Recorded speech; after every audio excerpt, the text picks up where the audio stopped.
All diet food అనగానే చాలా మంది టేస్ట్ ఉండదు, టేస్ట్లెస్ ఫుడ్ తినాలి అని చెప్పి కంగారు పడుతుంటారు. బట్ డైట్లో కూడా మంచి యమ్మీ రెసిపీస్ చాలా ఉన్నాయి.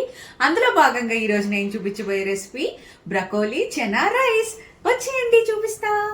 ఒక పెద్ద బాండిలో ఒక చిన్ని బటర్ క్యూబ్ వేసేసుకొని కొంచెం షాజీరా, వెల్లుల్లిపాయలు ఫుల్గా కచ్చాబిచ్చగా కట్ చేసి వేసేసి బాగా వేగాలి. ఈలోపు మీరు బాస్మతి రైస్ కానీ నార్మల్ రైస్ కానీ ప్రీ కుక్ చేసి ఉంచుకోండి. మీ స్పైస్ లెవెల్కి తగ్గట్టుగా చిల్లీ, ఆనియన్ వేసి గోల్డెన్ బ్రౌన్ కలర్ వచ్చే వరకు వేపించుకోవాలి.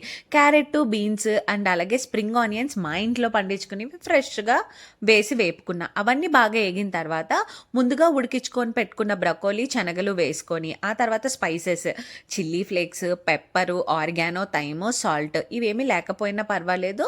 కొంచెం కారం అప్పుడు ఎక్స్ట్రా యాడ్ చేసుకోండి. ఇవన్నీ బాగా వేగిన తర్వాత కొంచెం చిల్లీ సాస్, కొంచెం సోయా సాస్ వేసి బాగా సాట్ చేసి ముందుగా ఉడికించి పెట్టుకున్న రైస్ వేసుకొని బాగా కలుపుకొని తింటే బ్రొకోలీ టేస్ట్ ఇష్టం లేని వాళ్ళు కూడా కావాలి ఇంకా కావాలి అని తింటారన్నమాట. ఆ బ్రొకోలీ సాఫ్ట్గా, శనగలేమో కొంచెం హార్డ్గా తగులుతూ ఉంటే వేడివేడి అన్నంలో ఆహాహాహాహా ఎంత బాగుంటుందో తెలుసా. ఈ చల్లని క్లైమేట్లో వేడివేడిగా ఇలా సర్వ్ చేసుకొని తింటే డైట్ కాదు కదా, ఒక పెసర ఎక్స్ట్రానే తింటాం.